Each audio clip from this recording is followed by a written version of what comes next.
is an answer with two parts.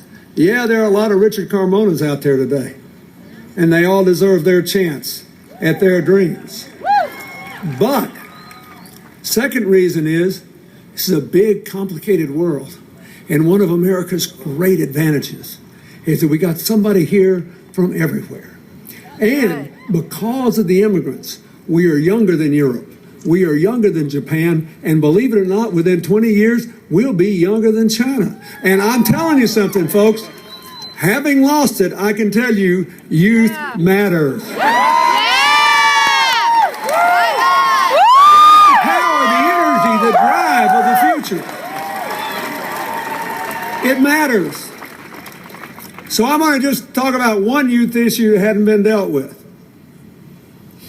When the GI Bill became everything Rich said it was, paving the path to opportunity, it was the first legislation of its kind. We didn't have all that many people going to college and universities in America or anywhere else. And because we got there first and we rose faster, it built the great American middle class of the late 20th century. By the 21st century, everybody else had figured it out. And yet all these other countries, many of them smaller than we were, trying to do exactly the same thing. Meanwhile, the cost of college had gone up twice the rate of inflation. All over the country, state legislators were cutting back on the money they were sending to colleges. I'm not talking about just since the financial crash.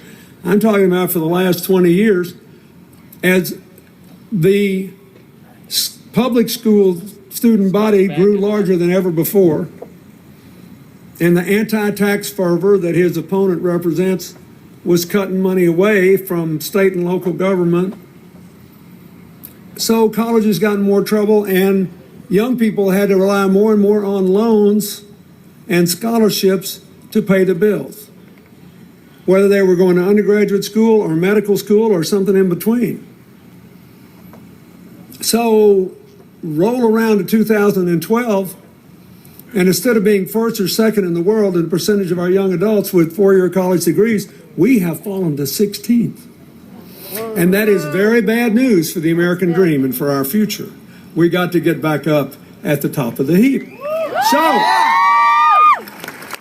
one of the things that is going to help us do this is the remarkable student loan reform passed by the Congress that the President signed a few years ago, 2009. Here's what it does. It's a big issue in the Senate race. I want you to understand, this is a clear issue. Every young person here and every not so young person who cares about this should know about this. This alone should be enough to determine the course of this Senate race. Used to be the federal student loan program was essentially a guarantee by the federal government of banks loaning money to students. When I was president, we started making that optional, and we gave colleges the chance to essentially certify the students they had for the federal student loan program. We would loan them the money direct, put aside a loan reserve to make them safe, and guess what? The average student in the 1990s saved $1,300 in interest payments on every $10,000. Yeah!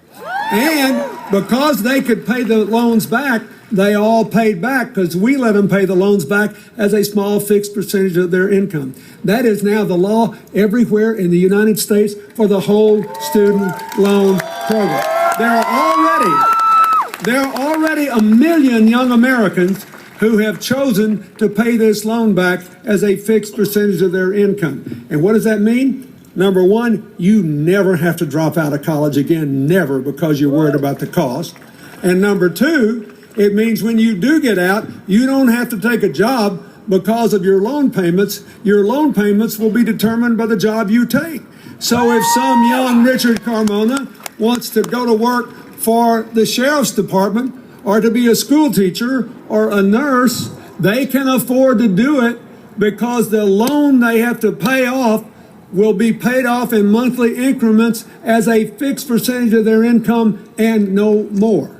Now, that's a huge deal. And believe it or not, it gets better. Believe it or not, that actually saved you as taxpayers $60 billion over 10 years. It was cheaper than the old system. So what was done with the money? It was put into guaranteeing continued increases in Pell Grants and the continuation of the tax credits for tuition. So, a big part of the so-called Ryan budget and the commitment of Governor Romney is to, I'm telling you, I couldn't make this up. These people are concerned about the debt. A big part of their commitment is to repeal that law, go back to the old system, give the $60 billion to the banks, reducing Pell Grants in the future, putting the tax credits in question, making the student loans more expensive, and making them hard to repay. If you believe in the legacy of the GI Bill that made this man, if you want there to be a 21st century modern American middle class with good education, you've got to vote for Rich Carmona for the United States Senate.